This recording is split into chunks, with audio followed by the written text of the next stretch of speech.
नमस्कार, न्यूज़ के खास कार्यक्रम में आपका स्वागत है। मैं हूं देवेंद्र कुशवाहा। दिल्ली शराब घोटाले में सीबीआई के बाद अब प्रवर्तन निदेशालय भी मनीष सिसोदिया से पूछताछ की। ईडी सिसोदिया से मनी लॉन्ड्रिंग केस में तिहाड़ जेल में ही पूछताछ की। इसके पहले ईडी सिसोदिया के बयान को रिकॉर्ड करने के लिए राउज एवेन्यू कोर्ट से इजाजत मांगी थी। उधर दिल्ली के सीएम केजरीवाल ने सिसोदिया को लेकर कहा कि आज मैं चिंतित हूँ तो देश के लिए, सिसोदिया या सत्येंद्र जैन के लिए नहीं। वे दोनों बहुत बहादुर हैं, देश के लिए जान भी दे सकते हैं। जेल की कोठरी सिसोदिया के हौसले को नहीं तोड़ पाएगी। केजरीवाल ने कहा कि मैंने तय किया है कि होली पर पूरा दिन देश के लिए ध्यान करूंगा। अगर आपको लग रहा है कि प्रधानमंत्री जी ठीक नहीं कर रहे हैं तो मेरी आपसे विनती है कि होली मनाने के बाद थोड़ी देर के लिए देश के लिए पूजा करना। सिसोदिया को सोमवार को ही दिल्ली की राउज एवेन्यू कोर्ट ने 20 मार्च तक के लिए जुडिशियल कस्टडी में भेजा है। सिसोदिया को पिछले महीने 26 फरवरी को गिरफ्तार किया गया था।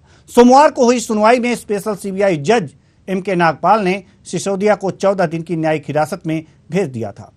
सीबीआई के वकील ने कहा था कि सिसोदिया की और रिमांड नहीं मांगी जा रही, लेकिन अगले 15 दिनों में जरूरत पड़ने पर दोबारा कस्टडी मांगी जा सकती है। सुनिए अरविंद केजरीवाल, जो दिल्ली के सीएम हैं, इन्होंने क्या कुछ कहा है। प्रधानमंत्री मोदी जी ने मनीष सिसोदिया और सत्येंद्र जैन जैसे देशभक्तों पे झूठे केस थोप के उनको जेल में डाल दिया और देश को लूटने वाले उस शख्स को गले लगा लिया। आज मैं बेहद चिंतित हूं। मनीष और सत्येंद्र की गिरफ्तारी को लेकर नहीं। मनीष सिसोदिया और सत्येंद्र जैन बहुत बहादुर हैं, देश के लिए जान भी दे सकते हैं। जेल की कोठरी उनके बुलंद हौसलों को नहीं तोड़ पाएगी। मैं चिंतित हूं आज देश की परिस्थिति को लेकर। जिस देश के प्रधानमंत्री लोगों को अच्छी शिक्षा और अच्छा इलाज देने वालों को तो जेल में डाल दें और देश को लूटने वालों का साथ दें, उस देश की स्थिति बहुत चिंताजनक है। वहां आम लोगों के लिए काम करने वाला और उनकी सुनवाई करने वाला कोई नहीं बचता। मैंने तय किया है कि मैं इस बार होली वाले दिन पूरा दिन देश के लिए ध्यान करूंगा, प्रार्थना करूंगा, पूजा करूंगा। अगर आपको भी लगता है कि प्रधानमंत्री जी ठीक नहीं कर रहे, अगर आप भी देश की स्थिति को लेकर चिंतित हैं, तो मेरी आपसे अपील है, होली मनाने के बाद थोड़ा समय निकाल के आप भी देश की खातिर मेरे साथ भगवान की पूजा करना, ध्यान करना। तो केजरीवाल ने यह बताया है कि ये सत्येंद्र जैन और मनीष सिसोदिया दोनों देशभक्त हैं, इनको काम नहीं करने दिया जा रहा। प्रधानमंत्री जी देश को लूटने वाले के साथ हैं, लेकिन जो देश के लिए अच्छा काम कर रहा है उसको जेल में डाल रहे हैं। अगर आप उनके साथ हैं तो होली खेलने के बाद थोड़े देर के लिए भगवान का ध्यान भी कीजिएगा। भगवान का ध्यान करने का तात्पर्य क्या है? क्या हौसले टूट रहे हैं केजरीवाल के? क्या यह देखा जा रहा है कि अपने आप को पूरी तरह से पाक साफ बताने की कोशिश किया जा रहा है अरविंद केजरीवाल की तरफ से? ये तमाम बातें हैं। इन तमाम बातों पर हम बातचीत करेंगे और जानने का प्रयास करेंगे कि आखिर इस तरह के बयान अरविंद केजरीवाल, जो दिल्ली के सीएम हैं, इन्होंने क्यों दिया। आज इसी मुद्दे पर हम करेंगे चर्चा, और चर्चा के लिए हमारे साथ दीपक पांडे, प्रवक्ता आप हमारे साथ जुड़ चुके हैं। साथ ही साथ डॉक्टर आलोक सोती, जो राजनीतिक विश्लेषक हैं, हमारे साथ जुड़ चुके हैं। दोनों का बहुत बहुत स्वागत है हमारे इस कार्यक्रम में। चर्चा की शुरुआत करते हैं आम आदमी पार्टी दीपक पांडे जी से। दीपक पांडे जी, सवाल यहां पर यह है कि अरविंद केजरीवाल जी ने जनता के नाम संदेश दिया है आज, और उनकी बातों से ऐसा लग रहा था कि आज भी उनके दिल में ये बातें हैं कि प्रधानमंत्री जो हैं वो बिना वजह हमारे 2 मंत्रियों को जेल में डाल दिए हैं। सीधे सीधे उन्होंने प्रधानमंत्री नरेंद्र मोदी जी पर एक सवाल खड़ा किया है और उन्होंने कहा है कि ये काम करने देना नहीं चाहते। क्या कहेंगे आप? नहीं, बिल्कुल आप देख रहे हैं कि जिस तरह से पूरा जो विपक्ष के ऊपर कहने के ईडी से लेके हर चीज की कार्रवाई चल रही है, तो और अपनी पार्टी रोड पे के बेटे के वहां पकड़े गए, अब मामला आप देखिए, सिंदूर मामला आप देखिए, नहीं हो रही है। संगरूर में जो है, जो वहाँ के विधायक हैं, उनके ऊपर कोई कार्रवाई नहीं हो रही है। ये लोग खुद अपने राज्य में एक बेटी और एक माँ को बुलडोजर से कर देते हैं, कुचल देते हैं, या वहां पे जल जाता है झोपड़ी में। वहां इतना बड़ा मैटर हुआ जो आपने वहां पे देखा। लेकिन आप ये देखिए कि वो केवल जो दिल्ली सरकार को, जो भी उनके विपक्षी हैं, जिससे उनको डर है, वो उनको गिराने का प्रयास कर रहे हैं। यम के तेन सरकार गिराने का काम कर रहे हैं। वो सोचते हैं जो इन्होंने अन्यथा पैसा कमा रखा है मुकेश अंबानी के द्वारा या अडानी के द्वारा, इन लोगों को जो चंदा आता है, जो डोनेशन आता है बड़ी पार्टी के द्वारा, उससे ये लोग और राज्यों में जहां जो वहां के क्षेत्रीय दल जो मजबूत हो रहे हैं, वहां के विधायकों को तोड़ते हैं, खरीदते हैं, सांसदों को। ये इनकी प्रक्रिया रह गई। ये मैं नहीं कह रहा हूँ, ये पूरा देश देख रहा है आज की डेट में, और लोग खुद इनसे सवाल पूछ रहे हैं। लेकिन किसी भी चीज की अति भी जो होती है वो नुकसान देती है कहीं ना कहीं आदमी को। आदमी कितना भी मजबूत हो, कितना भी होशियार हो, तो ये मान लिया जाए ना, अब मान लिया जाए कि उसमें मात खाता आम है आदमी पार्टी भगवान भरोसे है, भगवान को याद कर रही है अब, और लोगों से भी कह रही है कि थोड़ा सा भगवान से विनती कीजिए हमारे लिए। नहीं, भगवान का पूजन तो हर कोई करता है ना। कहते हैं जब कोई आदमी अपनी अति पे ज्यादा आ जाता है तो ईश्वर को तो वैसे भी याद करना चाहिए, क्योंकि कहीं ना कहीं उसके कर्मों का फल तो उसको मिलने वाला है। जी, हमारे साथ माफ कीजिएगा, हम आपको रोकना चाहेंगे। हमारे साथ सुरेंद्र सिंह जो बीजेपी प्रवक्ता है, हमारे साथ जुड़ चुके हैं। बहुत बहुत स्वागत है आपका हमारे इस कार्यक्रम में। सर, हम आपके पास आएंगे, लेकिन आम आदमी पार्टी के प्रवक्ता दीपक पांडे जी कुछ कह रहे हैं, अपनी बात पूरी कर लें, उसके बाद हम आपके पास आते हैं। जी, अपनी बात पूरी कीजिए दीपक जी। बिल्कुल, देखिए, हर इंसान ईश्वर के भरोसे होता है। जब विपदा का दौर होता है, एक समय जब इस तरह का चलता है, तो आदमी कहता है ठीक है, कुछ वक्त इनको कर लेने दो, इनकी तानाशाही चल लेने देते हैं। उसके बाद एक दौर आएगा जब नया सूर्योदय होगा, नया उजाला होगा, और नई सौगातों के साथ नया कार्य होगा। नई सौगातों के साथ नया कार्य होगा। सुरेंद्र जी, हम आपके पास आना चाहेंगे और जानना चाहेंगे कि जो अरविंद केजरीवाल जी ने कहा है, सीधे सीधे प्रधानमंत्री पर आरोप लगाया है कि ये नहीं चाहते कि देश में अच्छे काम हो, अच्छे काम करने वाले लोग जो हैं देश को लूटने वालों का साथ दे रहे हैं, और जो अच्छे काम कर रहे हैं उनको जेल में डाल रहे हैं। क्या कहेंगे आप इस पे? केजरीवाल जी इच्छाधारी हिंदू है। जब जब कोई मुसीबत आए या जब चुनाव आए, तब ये लोग मंदिर की बात करते हैं, तब ये लोग पूजा की बात करते हैं। उसके सर, जब चुनाव आते हैं, हम भी आप लोग ऐसी हरकतें करते हैं देश के साथ। देते हैं।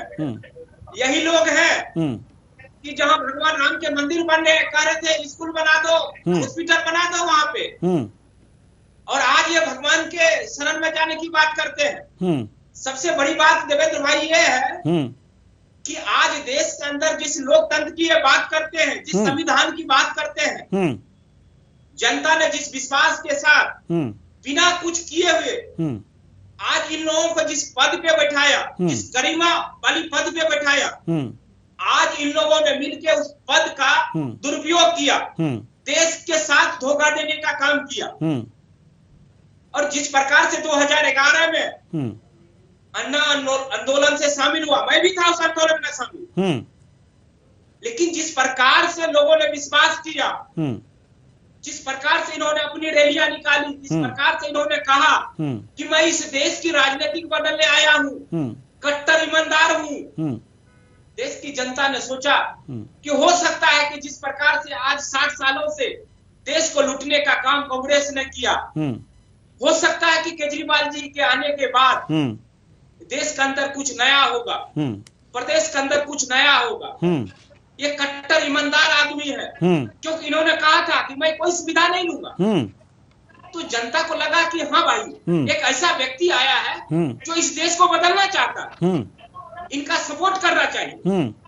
लेकिन आज क्या किया, देश का प्यार और देश का सपोर्ट तो ले लिए, लेकिन देश के साथ धोखा देने का काम किया। नहीं, तो आम आदमी पार्टी का यह कहना है कि बीजेपी सपोर्ट नहीं कर रही है ना, जो सरकार है केंद्र सरकार, वो सपोर्ट नहीं कर रही है। वो तो लगातार इनके ऊपर जी आरोप लगा करके जेल में डालने का प्रयास कर रही है। आप एक चीज बताइए, जिस कट्टर ईमानदार की ये जी, आप उस ईमानदारी पे आप खड़े नहीं है ना।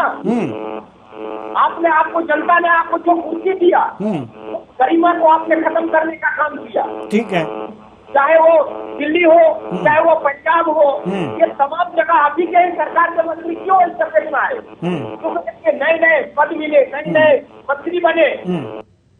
सोचा लूट लूं देश को। ठीक है, हम आपके पास आएंगे। ठीक है सर, ठीक है सर, हम आपके पास आएंगे। डॉक्टर आलोक सोती हमारे साथ राजनीतिक विश्लेषक जुड़े हुए हैं। डॉक्टर आलोक सोती, हम आपके पास आना चाहेंगे और जानना चाहेंगे कि अब ईडी भी, जैसा कि आप पहले कई डिबेट में कह चुके हैं कि अब सीबीआई के बाद ईडी का नंबर है, तो वो नंबर आज आ भी गया और ईडी ने पूछताछ की। तो अब सवाल यह है कि क्या ऐसा लगता है आपको कि अब सत्येंद्र जैन की तरह सिसोदिया भी लंबे समय के लिए जेल में विराजने वाले हैं? जी देवेश जी, आप बिल्कुल ठीक कह रहे हैं। कम से कम 1 साल तक के लिए जो है शोभा बनाए रहेंगे तिहाड़ जेल की, क्योंकि सिस्टम आपको आप समझिए, जितना भी हवाला से पैसा ट्रांजिशन होता है, ईडी उसके पहले सबूत इकट्ठा करती है और फिर वो सबूत जो है सीबीआई को देती है। तो सीबीआई फिर उससे जो है क्विज करती है लोगों को बुला के, और जो है उसके पास सीबीआई कोर्ट होता है, उसमें जाके उनको कॉल करती है। जिस तरीके से आपने देखा कि काफी गिरफ्तारियां भी हुई हैं और बाद में जो है कई बार जो है सिसोदिया साहब को बुलाया गया और अंत में उनको गिरफ्तार किया गया। तो जितना उसको क्विज करना था, जितने सवाल पूछने थे, सीबीआई ने पूछ ली थी। अब पाली चालू होती है ईडी की, तो जाहिर सी बात है ईडी बगैर सबूतों के आगे बढ़ती नहीं है। साफ साफ मनी लॉन्ड्रिंग का केस दिखाई देता है और ये फैक्ट है, सबको मालूम है कि सरकार चलाने के लिए पैसे की जरूरत होती है, इलेक्शन लड़ने के लिए जरूरत होती है। स्टेट गवर्नमेंट के पास यही आबकारी विभाग होता है जहां से पैसा आसानी से आ सकता है, वो बहुत बड़ी मात्रा में आता है और इससे पब्लिक का कोई डायरेक्ट इन्वॉल्वमेंट नहीं होता है। तो जो तमाम बातें हैं आप देख रहे हैं, तो ये तो फैक्ट है कि कोई भी सरकार होगी वो अपने को प्रोटेक्ट करेगी। केजरीवाल साहब एक बहुत पढ़े लिखे समझदार हैं, कभी भी वो शराब नीति पे जो प्रश्न पूछे जा रहे हैं उसकी बात नहीं करेंगे, हमेशा शिक्षा और स्वास्थ्य की बात करेंगे और अपने को पाकशान दिखाने की कोशिश करेंगे। इसमें 2 लाइनें हमको हमेशा याद आती है, वही कहते हैं, लूटो देश को बारी बारी, बाप बहादुर खद्दरधारी। तो ये एक परंपरा सी है, चलती रहती है। इसको अगर चाहे तो आप एक्सेप्ट कर लीजिए, चाहे इसको जाने दीजिए, क्योंकि सरकार चलाने के लिए, इलेक्शन लड़ने के लिए, एक सभासद का भी इलेक्शन लड़ने के लिए 20 से 25 लाख रुपए की जरूरत पड़ती है। वो एक आदमी साधारण नौकरी से कमा के नहीं ला सकता, ना लड़ सकता, ना लड़ना भी चाहिए। तो ईडी के पास पर्याप्त सबूत हैं, उनकी वो वेरिफिकेशन करेगी, आराम से करेगी, पेंसिलिन के इंजेक्शन की तरह करेगी, धीरे धीरे करेगी, ताकि लंबे समय तक जो है उसको जो सिसोदिया साहब। लेकिन अरविंद केजरीवाल जी का आज जो स्टेटमेंट आया है, ये ऐसा लग रहा है कि वो सारे लोगों से, देशवासियों से अपील कर रहे हैं कि थोड़ा सा भगवान से दुआ कीजिए। क्या उनके लिए अब लग रहा है कि सारे रास्ते जो हैं वो बंद दिखाई दे रहे हैं? जो है वो इसमें सीबीआई, ईडी और इनकम टैक्स के विरोध में खड़ा हुआ है, क्योंकि जानते हैं कि ये भी एक प्रकार के टूल्स होते हैं जिससे कि जो है रूलिंग पार्टी जो है कर्व कर सकती है और इनडायरेक्टली करती है। वो होता है, हमेशा हुआ है। मैं तो राजनीति इंदिरा गांधी जी के समय से देखता हुआ चला आया हूँ, अब उन बातों को ना खोजड़ा जाए। लेकिन ये भी मालूम है कि करप्शन आपको हर जगह मिलेगा। आप ये कहने से कि हम कट्टर ईमानदार हैं उससे आपको कुछ नहीं होना पड़ेगा, क्योंकि आप देख रहे हैं कोर्ट में जब जाता है, जज के सामने जाता है, अगर दलीलें दी जाती हैं, सबूतों का अगर अभाव होता है तो आप छूट जाते हैं। तो वहां पे अगर आपको रिमांड मिलती है तो आपके पास मजबूत सबूत होते हैं और दिखाए भी जाते हैं, जैसा कि इन केस में भी दिखाया जाता है। 6-7 गिरफ्तारी हो गई है और सबसे बड़ी बात है जो केसी राव की बेटी है उनका भी नाम आ गया है, उनसे भी बात चल रही है और आगे एक समय देखने वाला होगा कब तक उनको जो है सीबीआई, ईडी उनके पास पहुंचती है। जी दीपक पांडे जी, जैसा कि अभी हमारे राजनीतिक विश्लेषक महोदय जो डॉक्टर आलोक सोती हैं, उन्होंने कहा है कि ऐसे ही नहीं सीबीआई पूछताछ करती या ईडी पहुंच जाती है, जरूर सबूतों को जुटा करके उसके बाद से आपके पास पहुंचती है, पूरे घेरेबंदी करके पहुंचती है, यानी कि उसके पास सबूतों का पुलिंदा होता है और आपसे सवाल वो करती है। तो सवाल जब सबूतों का पुलिंदा लेकर के वहां वो पहुंची हुई है और जेल में अब पूछताछ कर रही है, तो अब क्या कहेंगे आप? तो बिल्कुल मैं आपसे कह रहा हूँ कि ईडी है चाहे सीबीआई है, उनको अपने सवाल पूछने का पूरा अधिकार है। वो हमारे देश की सर्वशक्ति हैं कहीं ना कहीं, और वो नहीं पूछेंगे तो कौन पूछेगा? क्योंकि वो जब पूछे उसका जवाब भी मनीष सिसोदिया जी कहीं ना कहीं देंगे। और कोई निर्णय तो हो नहीं गया, कोई उनको ना कोई सजा हुई ना कुछ। अब उन्होंने अभी अपने आपने सरकार पर, प्रधानमंत्री पर, एक तरह से अगर जो दिल्ली के सीएम अरविंद केजरीवाल की बात की जाए तो उन्होंने प्रधानमंत्री पर आरोप लगाया है कि ये परेशान कर रहे हैं, ये जो देश लूटने वालों के साथ हैं और जो हमारे अच्छे काम करने वाले उनको जेल में डाल रहे हैं, ये बातें हैं। मंत्री जी किस राज्य क्षेत्रीय पार्टी के ऊपर आरोप नहीं लगा रहे हैं, आप मुझे बताइए ना। वो उन्होंने कभी अपने पार्टी के अपने सदस्यों को, अपने नेताओं को, अपने मंत्रियों को बताया दागदार हैं। जब वो अपने टाइम पे उन्होंने अडानी के बारे में मुंह खोला, एक बार भी संसद में इतने दिन बैठे तो उन्होंने मीडिया में आके बताया कि अडानी से मेरी कितनी गहरी मित्रता है और मैंने उनको किस तरह से उनको सारे रेलवे के, एयरपोर्ट के सारे उनको लाइसेंस दिए, सारी उनके लिए नियम चेंज कर दिए। तो आप ये बताइए ना, जब वो क्योंकि उनको इलेक्शन 24 की तैयारी हो रही है, सभी जानते हैं। अभी इससे पहले जब मेयर के इलेक्शन हो रहे थे जिसमें ये लोग हारे हैं बीजेपी वाले, इससे पहले सुकेश का नाम जोड़ा जा रहा था कि सुकेश 500 करोड़ रुपए, नया हवा नया गुब्बारा था। आज कहाँ के सुकेश वो? ठीक है, सुकेश से क्यों नहीं पूछा जा रहा कि भाई कौन सा चंदा तेरे को मिला था, कौन सा दिया था जी? ठीक है, जैसे हवा वो बनी थी ऐसी आज हवा ये भी बन रही है। ठीक है, तो कुल मिलाकर आपके कहने का मतलब यह है कि अपने नेताओं के ऊपर कुछ नहीं कर रही है बीजेपी, जबकि इनके नेता भी इस तरह के भ्रष्ट हैं। आपके कहने का तात्पर्य है जी। सुरेंद्र सिंह जी, क्या बीजेपी में सभी ईमानदार ही हैं? दीपक पांडे जी का यही कहना है। आखिर ईडी, सीबीआई अगर जो सभी ईमानदार हैं तभी तो इनके ऊपर नहीं पहुंच रही है। दीपक जी का पूछना है, जवाब आप दीजिए। देवेंद्र भाई देखिए, दीपक भाई जो कह रहे हैं, दीपक भाई ने अभी कहा कि जी सुरेंद्र जी तारीख को जी दीपक भाई ने अभी कहा कि केजरीवाल जी बहुत समझदार है। यही तो एक कारण है, उनकी समझदारी के लिए तो देश की जनता ने उनको आशीर्वाद दिया, जनादेश दिया दिल्ली के लिए। लेकिन उसके बाद जो है उन्होंने देश के साथ क्या किया? ये तमाम प्रदेश में नहीं, उनके कहने का मतलब है कि जो बीजेपी में नेता हैं, विधायक हैं, एमपी हैं, क्या वो सभी पाक साफ हैं? वो ये पूछ रहे हैं, आप ये बताइए ना। देखिए, जब तक हमारे जो प्रदेश में जो मुख्यमंत्री हैं या जो मंत्री हैं, जो विधायक हैं, इनका कहना है कि वो साफ सुथरा नहीं है, तो भाई आपको किसने मना किया? आप ही उनके ऊपर आरोप लगाओ, आप ही उसका उजागर करो कि वो भ्रष्ट है। और अगर उसके ऊपर कार्रवाई नहीं होगा या सीबीआई अगर उसके ऊपर कार्रवाई नहीं करेगा, अगर वो गलत है, हमारा विधायक, हमारा मंत्री गलत है, फिर आप मीडिया के सामने आकर कहिए कि हमने फलाना मंत्री के ऊपर, फलाना मुख्यमंत्री के ऊपर हमने आरोप लगाया, लेकिन ईडी और सीबीआई कार्रवाई नहीं कर रही, जनता देखेगा जी। आप जनता को ऊपर छोड़ दीजिए। ठीक है डॉक्टर आलोक सोती, हम आपके पास आएंगे थोड़ी देर बाद, लेकिन पहले दीपक पांडे जी इस बात का जवाब दीजिए कि वास्तव में अगर जो आपके नॉलेज में, आम आदमी पार्टी के नॉलेज में इस तरह के कोई एमपी, एमएलए अगर जो बीजेपी के हैं या मंत्री हैं, कोई मिनिस्टर हैं, तो आरोप लगाइए, आप एफआईआर दर्ज करवाइए, और अगर जो ईडी और सीबीआई नहीं पहुंचती है तो आंदोलन कीजिए सबूत कलेक्ट करके। मना थोड़ा किया है जी दीपक पांडे जी। नहीं, बिल्कुल हम लोग करेंगे और आगे भी करते रहेंगे, क्योंकि हम लोग आज के डेट में राष्ट्रीय पार्टी हैं। आप मुझे बताइए, अभी 6 करोड़ से लेकर 8 करोड़ रुपए का जो घपला पकड़ा गया है, कितना न्यूज चैनल वालों ने दिखाया, किस तरह से उसको दबाने की कोशिश की गई है। न्यूज चैनलों पे मत आइए सर, न्यूज चैनलों पे मत आइए। साक्षात कैश ट्रांजेक्शन में नहीं, कैश पेमेंट लेके घूम रहे हैं जी। कितनी पेमेंट? पहले आप लोग तो कुछ कीजिए, आप लोग कुछ कीजिए, सड़कों पे आइए, लोकतांत्रिक तरीके से आंदोलन कीजिए, मीडिया क्यों नहीं आएगी? आप लोग सब मीडिया के भरोसे ही रहेंगे क्या? जी जी सर, हम मीडिया के भरोसे पे नहीं है, हम लोग अपना काम कर रहे हैं, वक्त अपना काम कर रहा है, वक्त अपना काम कर रहा है, वक्त इनको बिल्कुल जवाब देगा, करारा जवाब देगा। और अडानी आज जितना ये सारे पावर आने के बाद, पावर हर समय, पावर और जवानी हर समय एक जैसी नहीं रहती है, वक्त के अनुसार ढलती जाती है, बदलती जाती है कहीं ना कहीं।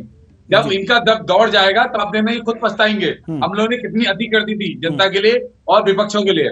कांग्रेस को यही कह के ये लोग लेकर आए थे, ये तो ये कहते 70 साल से देश में कुछ हुआ ही नहीं, जो हुआ 2014 के बाद देश आजाद हुआ इनके नजर में। तो ठीक है, ठीक है, अगर बीजेपी ऐसा कहती है तो जनता भी तो है, जनता भी तो है, जनता भी तो सुन रही है। अगर बीजेपी गलत कहेगी तो उसका परिणाम भी जनता के बीच जो संदेश जाएगा वो भी गलत ही जाएगा। लेकिन सवाल यहां पर यह है कि अगर जो आप मानते हैं कि नहीं, अगर जो हमारे लोगों को इस तरह से परेशान किया जाता है और बीजेपी में भ्रष्ट लोग हैं, बीजेपी में भ्रष्ट एमपी हैं, भ्रष्ट एमएलए हैं, भ्रष्ट मिनिस्टर हैं, तो आप उनके खिलाफ सबूत इकट्ठे कीजिए और ले जाकर के एफआईआर करवाइए। किसने रोका है आपको? जी सर, ये लोग कार्रवाई कहाँ करते हैं अपने ऊपर? जब इनके बाद कोई चीज खोला जाता है, पोल उनकी खोली जाती है, ये लोग कहाँ करते हैं इस समय? जी ये तो उसको दबा लेते हैं अपनी सत्ता पर, पुलिस प्रशासन के ऊपर दबा लेते हैं, कितना दबाएंगे आप? अंग्रेजों जैसा अत्याचार तो नहीं करते सर, अंग्रेजों जैसा अत्याचार तो नहीं करते ना, अंग्रेजों जैसा अत्याचार तो नहीं करते ना। अभी जो लोकतांत्रिक तरीका है, जो लोकतांत्रिक तरीका है उसे अपनाइए आप। किसके खिलाफ आपने लगाया आरोप, किसके खिलाफ आरोप लगाया आपने, किसके खिलाफ आरोप लगाया आपने, बताइए। कौन से हैं इनके मिनिस्टर, कौन से इनके एमपी हैं, कौन से इनके एमएलए हैं जो भ्रष्ट हैं? आपने आरोप लगाया है, उस पर कार्रवाई नहीं हुई है। आज तक उसके ऊपर कार्रवाई नहीं हुई है जी। संगूर का जो विधायक है जिसके ऊपर रेप केस का मैटर हुआ है जी, आप देख रहे हैं किस तरह से यहाँ पे अभी उत्तराखंड में आप देख रहे हैं जो अभी तक उसको सजा का पूरा ऐलान नहीं हुआ, जो लड़की के ऊपर जो अभी पहाड़ में जो हुआ था जिस लड़की के साथ अभी। जी, डॉक्टर आलोक सोती कुछ बोलना चाह रहे हैं? विधायक का बेटा था उसमें। ठीक है, ठीक है, डॉक्टर आलोक सोती जी, डॉक्टर आलोक सोती। देखिए यूपीए सरकार एक नहीं 2 टर्म 10 साल तक रही थी और उसमें 10 साल बहुत होता है। आप उसमें आपने देखा जितनी कार्रवाई होनी थी हो गई थी, और साथ में आपने देखा था अरविंद केजरीवाल जिस तरीके से एक लिस्ट लिए घूमते थे हाथ में कि शीला दीक्षित जी ने ये किया वो किया फलाना किया, कुछ नहीं किया। उसके बाद जो है उनकी वो लिस्ट भी और वो फाइल भी कहाँ गायब हो गई आज तक नहीं पता चली। मुलायम सिंह जी उनके लिए सबसे भ्रष्ट आदमी थे, आज उन्हीं के बालक के साथ आते हैं, उनके अखिलेश जी के साथ आते हैं, गलवैया करते हैं। तो ये सब देखिए राजनीतिक चीजें हैं, ये सब चलती रहती हैं।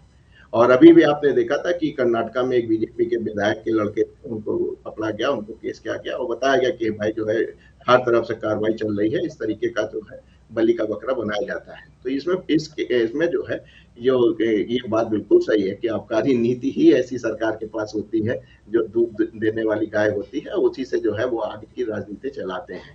हाँ, ये है कि अब कितना केजरीवाल साहब अपने को स्टैंड कर पाते, क्योंकि भारत की जो जमहूरियत है, लोकतंत्र है, वो जनता के ऊपर है। और अभी भी आपने देखा कि 60% जो कि गरीब जनता दिल्ली में रहती है वो अभी भी केजरीवाल साहब के साथ में है।